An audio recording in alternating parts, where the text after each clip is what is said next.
mbokk yi asalaamaaleykum ñu nuyuwaat leen beneen yoon gis ngeen tabaarakallahu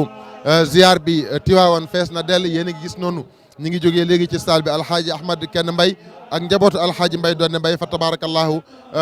ña ngay yëkkati ay am daax waaye ba tey rek ñu ngi ci ziar bi ba léegi ñi ngi feggoon nag ak nga xam ne moom mooy suñu sëriñ di sëriñ Pape Khalifa Ndiaye fa tabaarakallahu ñu fas yéene ànd ak moom ci waxtaan ak ki nga xam ne moom mooy Hadj Abou Diallo incha allahu taala Cheikhul Khalifa gannaaw bañ la nuyoo ziar la ci bis bu tedd bi ndokkel la ci dama lay bàyyi nga nuyoo ak ñi nga xam ne ñoom ñoo ñuy seetaan ci Asfiyahi leeru diina ji leeru tarixa bi leeru Tiwaawoon.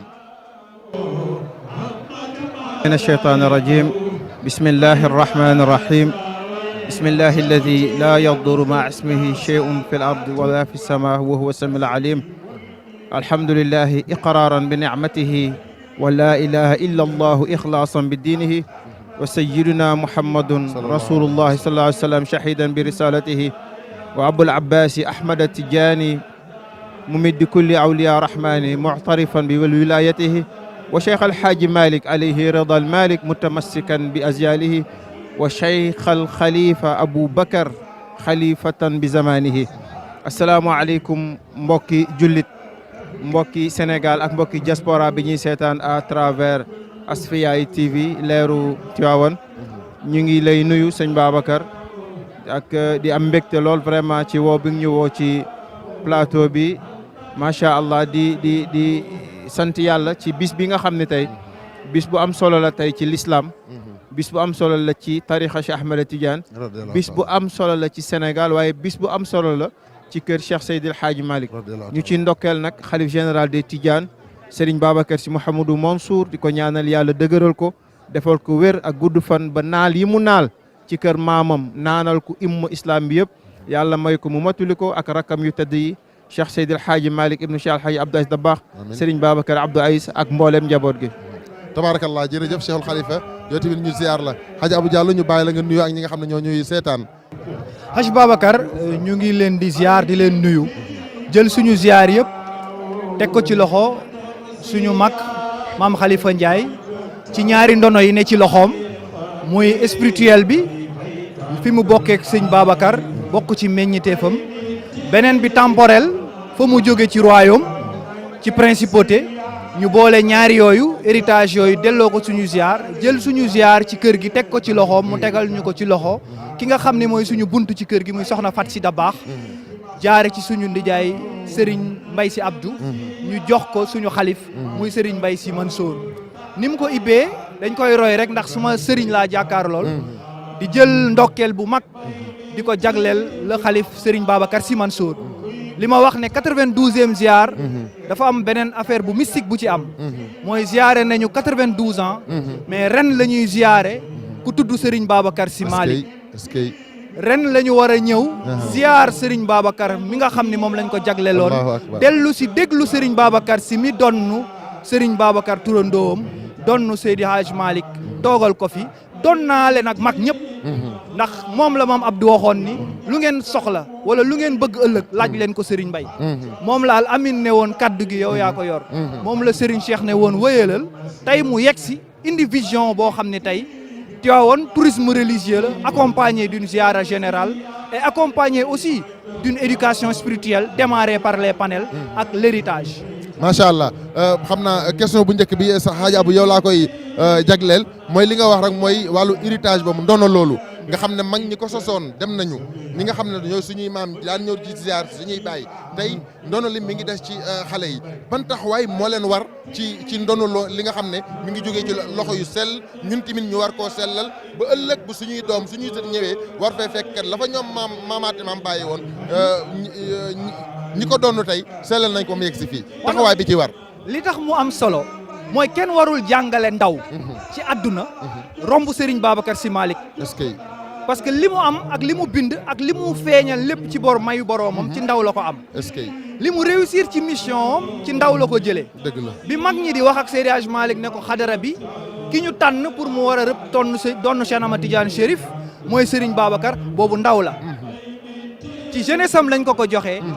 ci jeunesse am la donnee Seydi Hadj Malick mais njëkki ka donn na Cheikh Ahmad Tidiane Chérif ci jeunesse am la jël héritage kër gi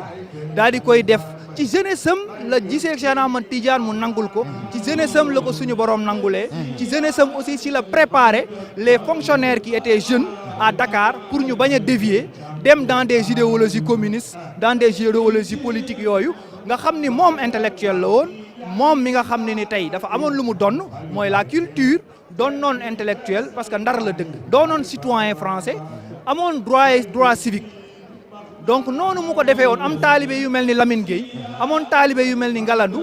doon leen waajal moom Serigne Babacar daw waajal waa daayratul kiram à Dakar parce que bañoon tubaab bi ni mu indee ni mu bëggee tëgg ndaw ni mu bëggoon tëgg citoyen sénégalais yi moom mu jiitu leen ci dëkkin yi sax moo taxoon mu ne créer leen ay daayira pour ñu am intelligence collective ak solidarité collective pour mottali suñu pas-pas foofu loolu tey bi mu koy def ñi ko doon def ñi mu ko dénkoon ay ndaw lañu moom mu doon noon tarixa ba ci ndaw ba pare ñooñu tey am 92 ans le khalife général bi mu ñëwee mooy Serigne Babacar Sy Mansour ñëw ne ndaw ñi Moustapha Al Amine wool ndaw ñëpp ngeen def une unité def une cohésion won na leen ni ziar bi ña ko sosoon tey xale yi ñoo war a jël appropriation mais appropriation xale yi tey dañu tombé woon fee ci héritage ñu leen doon formé mais ñun dañu tombé tey la diffusion bi loolu la ñuy gërëmee tey maam Omar mooy bi Serigne Cheikh di wax nañu préparer la communication dans l'avenir parce que fa la ñëpp jëm pour agresser yi fa la ñëpp jëm pour recruter ndaw ñi ba maam Omar comprendre loolu dimension daayira cadre bi ñu nekkoon de l'éducation moom mu yóbbu ko sur le cadre de communication ak sur le cadre de vulgarisation des œuvres moo indi tey ni ñu waajalee ziar bi ndaw ñi jël cette effervescence ba nga xam ne ni tey ziar bi tey le poids bi ñëw tey ak li wuy si tey ci xale yi nga xam ne moom la sëñ Babacar doon wax bu ngeen di ñëw indaale leen xale yi moo tax mu fees dell nii tey on a un problème tey où accueillir les hôtes où accueillir les pèlerins parce que fi Tivaouane tollu tey ndaw ñi la sur le plan communication Asfiya yi Malikia dañu jouer benn rôle bu mag ci kii bi moo tax tey cette adaptation et comment le gérer ak tey li ñu doon tabax Tivaouane vision Al Amine nan lañ koy ñoŋal ba ñu jóge ci Tivaouane 1 dem Tivaouane 2 ba abriter d'autres lieux qui peuvent accueillir des 500 000 personnes sur une même place. macha allah Cheikh Khalifa muy lu am solo li nga xam ne Abou Diallo indi na ko ci wàllu ndono li nga xam ne tey mi ngi tegu ci loxo xale yi tey boo xoolee foo sànni sa bët ay ndaw ngay gis te lii ay maam ñoo ko sosoon ànd koog maam ya ba ñu dem bàyyi doon leen ñoom ñu koy rafet tey ba ndono loolu teg suñu loxo laaj bi ma laaj Abou rek mooy taxawaay bi nga xam ne moom la ndaw ñi war a taxaw tey boo xoolee ni ma la ko waxee ay ndaw rek ngay gis est-ce que ñëpp xam nañ carrément li nga xam ne moom mooy seen wareef ci bis yu mel nii ci place yu mel nii ci kilifa yi nga xam ne ñoom ñoo woote lu mel nii. waaw Oustaz Babacar ñu ngi lay nuyuwaat bu baax di nuyuwaale tamit Abou Diallo macha allah ci pertinence bi nga xamante ne indi na ko. damay faral di fàttali à chaque fois ni 1922 bi Cheikh Alhaaji Malick radiyallahu anhu di génn àdduna Serigne Babacar Sy 35 ans la amoon. est-ce que Cheikh Alhaaji Mansour 22 ans la amoon. est-ce que Cheikh Alhaaji Abdou Aziz Dabakh 18 ans la amoon. est-ce que te boo xoolee diggante boobu Cheikh Alhaaji Mouhamadul Habib nga xam ne moo nekkoon caat boobu moom it mi ngi am diggante mi ngi juddu 1906. donc diggante boobu am na li nga xamante ne mooy. mi ngi 13 ans presque. waaw kon nga xool foofu ñoom ay ndaw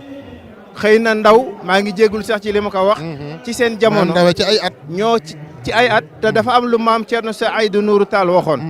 dafa wax ni njabootu Cheikh El Hadj Umaru Fuutu yu ku ci juddu doon wàlliyu ku ci am 18 ans. doon xalifa ku ci am 21 ans mën a jiite réew. ndax xoolal Cheikh El Hadj Umaru Fuutu yu ci at ya mu amoon na mu doxalee addunaam ci ndawam ba mën a révolutionner indi li ñuy wax intégration africaine jokkale ay réew jokkale ay dëkk ba tey boo jëlee Sénégal Mali dem ba Burkina mu def jonction boobu yëpp mu indi tey fédération du Mali la nga xam ne tey moo jur tey Sénégal bi ñu am tey ak Afrique de l'Ouest li nga xam ne am nañu ko. nga xool mu ne kër Seydi Hadji Malick ku judd doon wàllu ku am 18 ans mën a nekk 16 ans mën a nekk xalifa ku am 18 ans mën a jiite réew. kon loolu kon la mu kon nattalee kon mooy li tubaab di wax naan la valeur n'attend point le nombre des âges mu mel ni kon loolu benn jàngat lañ ci mën a am muy ña nga xam ni ñoo yore woon reenu xilaafa gi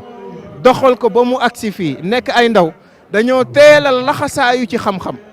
tey boo xoolee sëñ Babacar xasida bi mu bind ci chahru Ramadan ba mu koy bind mi ngi am 16 ans wallahi chahrul ilahi ataana min ayaadihi yu'lil ibadi ila nafhan yunaadihi ci niveau boo xam ne ci bayaan ci mantiq ci naxu bëri na ku jàng arab boo ko joxoon mënu koo liir wala sax mënu la koo firil kon loolu la mu ñuy jàngal kon ñoom joxoon nañu ni seen jamono dañoo peegoon xam-xam laata ñuy wuti am-am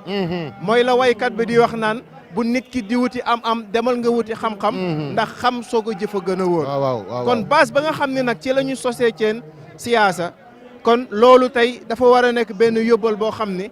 jàngat bi ñu si am nag ci jamono bi ñu nekk mën nañ joxe tey wax nga lu am solo ci daayira daayiratul asfiya bi nga xam ne tey 96 la juddu nekk ay ndaw yoo xam ni ka ci gën a tuuti mi ngi am 11 ans ka ci gënoon a mag 18 ans def benn défi boo xamante ne tey fexe nañu ba révolutionner àdduna ba ku daan taxawaalu tey Dakar Plateau ak ni capitale mel ak ni capitale sensible boîte de nuit yi nekk fa tentation yi nekk fa concert yi nga xam ne démb moo gënoon a jax nga xam ne boobu Omar Pène mi ngi tëgg ci biir lycée yi PBS mi ngi tëgg ci biir lycée yi daara ji mi ngi tëgg ci biir lycée yi ñoom ñu ñëw fëggatu loolu lépp diggante kër sëñ Babacar Zawiya Seydi Hadji Malick ñu fexe ba la fa mag ñi wàccoon mu nekk benn héritage sëñ Babacar samp ko fa Cheikh Hadji Malick samp ko fa ñu yéegi défi boobu tey ba xëcc ndaw yëpp ba tey ay junni ndaw programme wu ci asfiya daara juddu fa daayira juddu fa guddi ajjuma bu nekk ñu fexe ba former ay citoyen modèle dem ba tey beneen branche génn si muy asfiya yi communication suñu rak Maam Momar ñu ko ci félicité ci liggéey bi nga xam ne mi ngi koy defal umma islam bi yëpp mu nekk loo xam ne c'est universel te sëñ Abdou Aziz Al Amin la mu daan wax ni fexe leen ba na nekk lu éducatif loo xam ni ñëpp a ci mën a jëriñu ngir mu mën a defar seen ay jikko kon loolu tey benn exemple la boo xam ne li nga wax léegi ci wàllu daayira yi war nañu mën a inspiré wu ci li nga xam ne tey benn mi ngi nekk tey benn réceptacle ndax tey communication la Assane de waxoon radiyallahu anhu dafa ni au commencement était le verbe mooy lan mu ni ba ñuy tàmbali dañoo tàmbalee ci kàddu ci wax mu ne nag qui a le verbe à la communication et qui a la communication à le peuple mu ne nag su fekkente ne yàlla may na la ba nga mën a wax ak sa askan rek am nga li nga xam ne mooy communication te boo amee communication nee na am nga li nga xam ne moom mooy umma bi yëpp kon tey adduna nag am fu mu toll wax nga ko léegi ci xalif général des Tidianes sëñ Babacar Mansour naal yi mu naal ñu koy gis soorool yu tedd yi naalalu ko boppam waaye dafa indi vision boo xam ne foofu ngay xamee ni Serigne Babacar radiyallahu anhu ci vision bi mu amoon bi muy indi électricité Tivaouane boobu tund Kajoor amugul courant mu indi fi groupe électrogène sëñ Abdou Aziz Al Amin nee na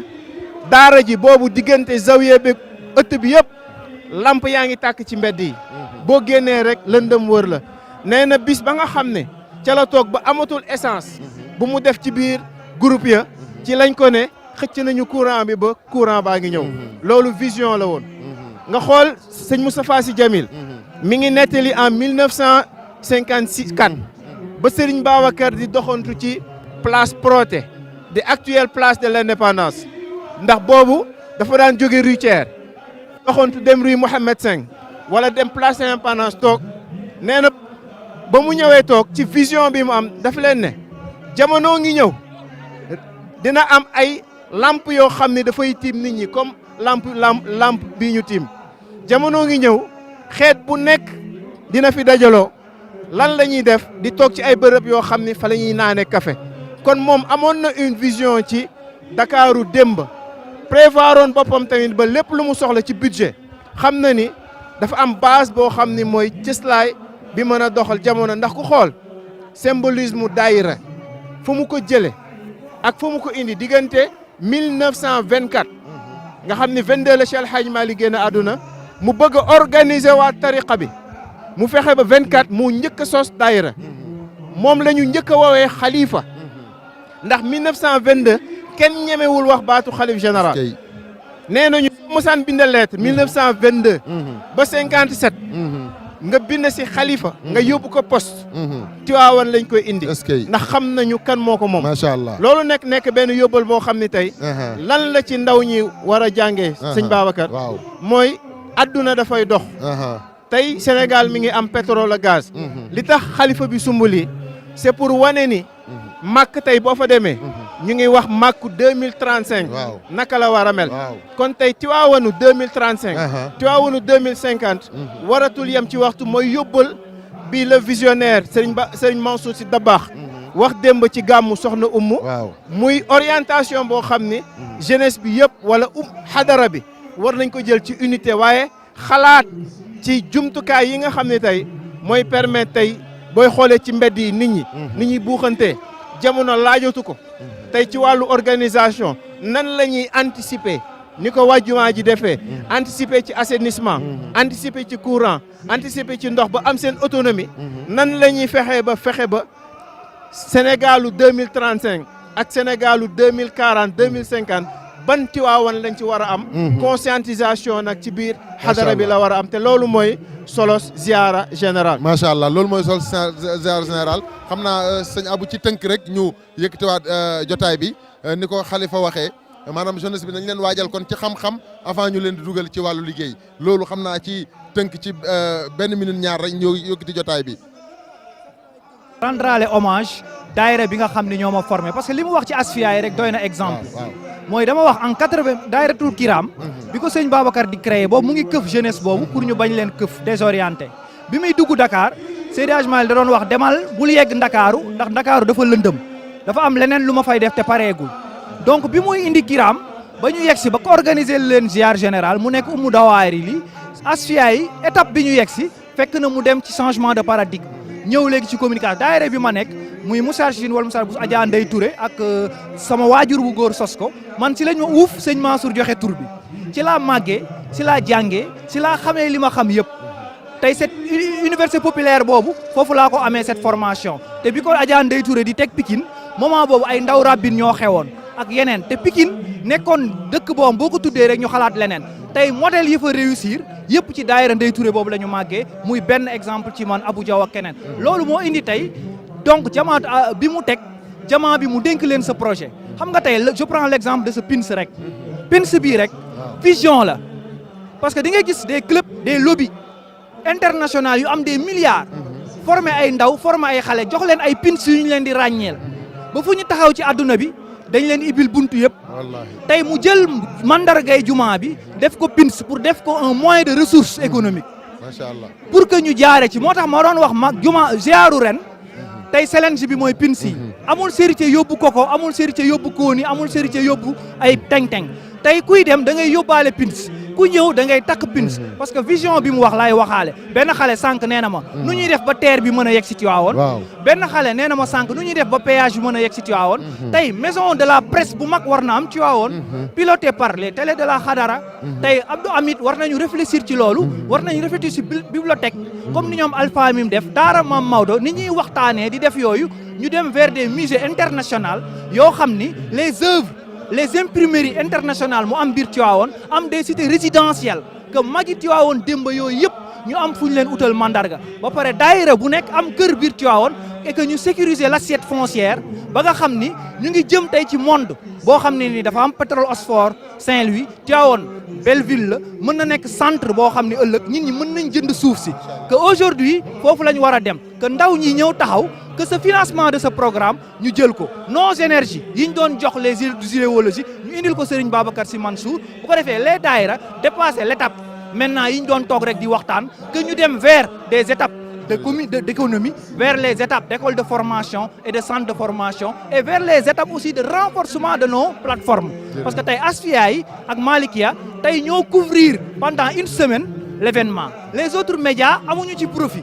Et que nos médias, leurs bénéfices dafay dellu si waat ci tarixa bi. Aujourd'hui, c'est le moment de lancer à nos partenaires, à nos bailleurs, à nos experts que ñu ibbiwaat comme Tivaouane tey on a un maire talibé, on a une présidente conseil départemental talibé, on doit s'ouvrir vers benn comité scientifique national, benn conseil régional de la région de Tivaouane pour ñu sécuriser Tivaouane parce que le tourisme religieux aujourd'hui Seydi Hadji Malick di am 20 ans xale bu ndaw bi ko doon gis Asfiya yi buy def si visite dafa war a fekk sa symbole. macha allah fekk fi benn musée fekk fi benn aussi centre boo xam ne mën na fa def ay recherche am donc Tivaouane 2 dafa war a ñëw que daayira yëpp ku ne am fi kër ku ne am fi sa siège aussi tamit ñi nga xam ni xadara bi la ñu bokk ñu tabax fi ay résidence yu rafet pour sécuriser dëkk bi ba keneen du ñëw ci dëkk bi jéggaani ko te loolu lay terminer rek mooy les bourdes populaires yi Al Amine doon wane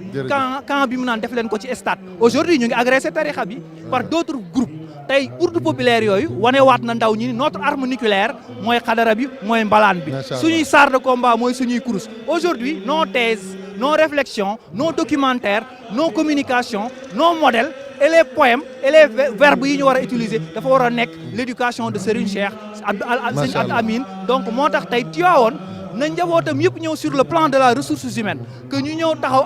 approprier lii que l'État nañu sécuriser le foncier bi que ñun ñu dugg approfondir les réflexions pour que ñu indi Tivaouane beneen version pour que la grande mosquée de Tivaouane bi nekk fële nga xam ne école la université la mu nekk université réelle boo xam ne on utilisera ces auditoriums autrement on utilisera ces maisons d'hôtes nan lañ koy xalaatee ba que l'entretien dinañ ko mën a jël en charge et que aussi que Tivaouane comment l'organiser sur le plan interne comment réformer les grands daayira ak kuréel yooyu comme niñ ko démarré avec Serigne Moustapha que daayira yëpp déprivatisé wu lépp mu nekk ci loxo ci benn coupole que ñun ñëpp ñu nekk ci tënku ci la vision de Serigne Mbaye Sy Mansour mi nga xam ne mooy xalif bi mooy ndono mag ñi ñu di ko ñaanal pour accompagner ko loolu lay daanele que benn xalif muy Serigne Mbaye Sy Mansour woo sët yëpp woo expert yëpp woo borom xam-xam yëpp comme démb niñ ko defee que ñu ñëw indi seen xalaat approfondir les réflexions pour le Tivaouane de l'avenir macha allah jërëjëf muy Tivaouane de l'avenir muy la am solo xalifa xam naa ci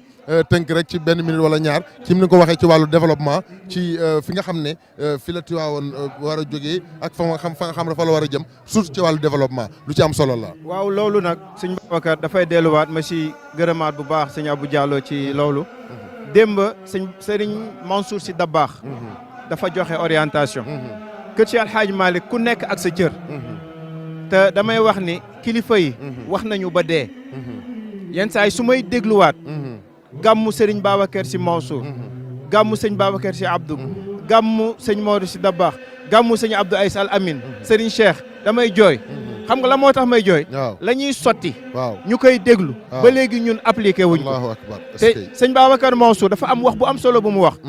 benn góor yi boo xam ne nee na sax nitu yàlla la bu daan fanaan ca armeer ya ñu koy wax sogg xaw mu soogi. nga xam ni ci armeeru Tivaouane yi laa daan fanaan am na ñu wax ni sax nitu yàlla la woon. dafa mës a jógee ci armeer yi. sëñ Babacar Sy Mansour nee na mu yenu saakoom gis ñu takk ay haut-parleur ci mbedd yi. ba mu ñëwee mu xool haut-parleur yi mu ne ki mu dendaloon lii ñu takk ci kaw lan la mu ne ko lii de lantinoor la. mu ne ko lantinoor pour lan la ñu ne ko pour wax. góor gi mu ne foogoon naa ni wax jeex na ca Seydil Hadji Malick. kon jëfee la mu waxoon. moom moo fi des mooy appliquer la mu wax. loolu nag la muy tënk sëñ Mansour Dabakh wax na séminaire yi ñu war a def démb sëñ Mansour Jamil nee na def na 25 ans de développement. développement boobu mooy toutes les forces de la hadara dañu war a ànd dans l'unité sincère. unité mooy lan dañu waruñu jàppante ay adversaire pàcc yi. sëñ Abdou wax na ko waxaat ko miraaram. sëñ Cheikh wax na ko mu ne mbooloo Dakar bi. mooy lan tool bi ñu war a bay ñi toog ci Dakar ji di wax ñee toog di liggéey ña waroon liggéey samp seeni gopp ñëw toog di wax ci Dakar ji jóg leen liggéey ba timis jot su boobaa tool bi nag kenn du ko liggéey mu ne kon bu nit ki di indi lu bon demal nga indi lu baax nga def ko. mooy tey dañu am défi yooyu mooy wax nga ko sànq ci wàllu lobby yi nga xam ne tey ñu ngi wër défi bi nag nekkul masalan di xeex góor jigéen di génn ci mbedd yi déedéet doole ba ñu am ñoom di dugg dans les réseaux sociaux di financer ay film ñi am alal nañu dem xool télé yi diine yi lu mel ni Asfiya la ngay jëlee ay millions di ko def ci làmb di ko def ci fecc di ko def ci folklore demal nga def ko ci éducation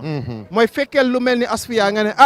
Asfiya yi de c'est une télé éducative mi ngi yar ndaw ne xaar ma jël 200 millions ba mu waroon def ci feneen xam ñoo def ko ci Asfiya loolu nag muy tey les forces macha allah de la hadara ñoo war a boole seen xalaat def séminaire nag ñu ubbi nag les grandes lignes pour xalaat Tivaouane waaye nag la may tëjee Babacar mooy ñun njabootu tariqa bi bokk ñook ñeneen. waaw xadara yi wasifa yi ñuy def ci mbedd yi nañu xam ni. waaw ñun waruñ dañuy roy. waaw waaye waruñu di toppandoo folklore. dëgg la ak coow mooy recadrage. waaw ak te loolu mooy dellu ci message bi xalifa bi di délivrer tey Tiwaawan. message boo xam ne Tiwaawan rek moomuñu ko. Sénégal moo ko moom adduna moo ko moom pour nan la ñu defaree suñu dund. macha allah loolu mooy solo ziara général. jërëjëf Pape Khalifa jërëjëf Serigne Abou tabarakallahu xam naa incha allah du jomb dinañ amaat beneen jotaay ni ñu ko waxee tabarak kilifa yaa ngi commencé di ñëw gis nga salle bi fees na lool alxaaji Dudu Kenn Mbay mi ngi ñuy bégal ci ay am daax tabarakallah xam naa incha allah dañuy dem ak yéen ci salle bi rek daal di ñëwaat ci plateau bi incha allah léegi kon waa régie ñu dellu ca salle bi